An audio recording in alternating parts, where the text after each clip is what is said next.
This is the Life is Easy, Life is Good video blog, and this is video 21. So we've been talking about how the universal spirit is the source of our lives.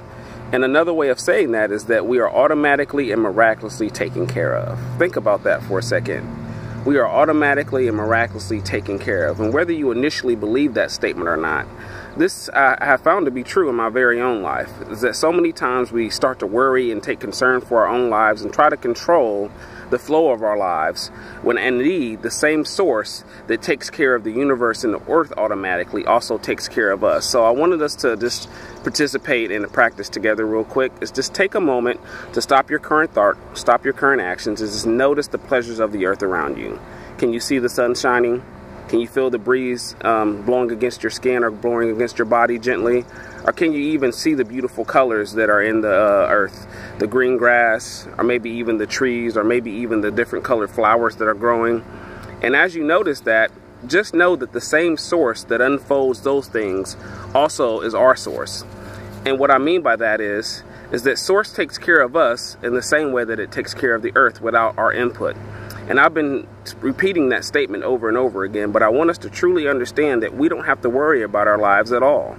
Is that the more we yield our concern and our worries over to the same source that takes care of the earth and the universe, we will see our lives miraculously and automatically unfold. So there's a scripture in the Bible, and like I always say, I'm not really pushing that anybody hold more importance to one scriptural text to another scriptural text, or follow one religion over the other. I just like to use these as examples because they're the most familiar spiritual stories that most people relate to. But the scripture in Matthew chapter 6 says that look at the birds of the air and look at the flowers of the field. They don't worry for their lives, and yet they're taken care of. The birds find food every day, and the flowers are clothed every day without them having a concern or a worry. And it actually tells us to look at that example and do the same thing, to not worry about what we're going to eat or how we're going to dress or any concern we might have in our life, because we're automatically and miraculously taken care of. So our source takes care of us in the same way that it takes care of the earth automatically. And as important as the flowers and the grass and the wind and the sun are to the earth, we too are equally as important and vital to the earth. And I want us to just do another practice real quick and just think of your current or most recent dark and frustrating experience. So what's the most dark experience or your most frustrating experience? And don't dwell on it too long, but I wanted to just for you to consider it. What are you frustrated about? What is causing you the most anxiety or the most depression right now? And I wanted to just encourage you to move into a miraculous outcome.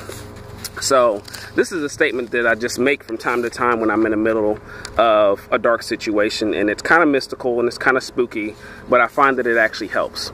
I actually use the power of my words to just declare my own outcome. So what I usually say is that I just speak into existence with the power of my own words, the release of my own selfish agenda, preference, and desire for the outcome of this problem. And I allow the same source that controls all the functions of the universe to unfold in my life with the same care and compassion.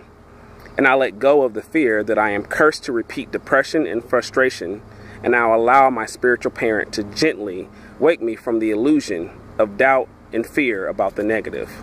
And I also ask my spiritual parent to grant me the ability to see that my true fate is overwhelming joy. And I hope those words make sense to you, because I believe that our words do have power, and so do our thoughts. And that's how we actually create our existence, or create our love of life, is with using our words to love and using our thoughts to love and our emotions to love. And I just wanted to encourage you with those words today. And next week, I'm actually going to share with you a personal experience that was a very dark and frustrating moment, and how I moved through that to encourage you that in your dark and frustrating moment that may be current or maybe past or just may be lingering, you haven't really dealt with it, to help you and inspire you to move through that thing as well, so that life can truly be easy and good for you as well. So I'm going to post a 20-second video next week on our YouTube page, Life is Easy, Life is Good, and also on our Facebook page, facebook.com/Life is Easy, Life is Good. See you guys next week. Peace.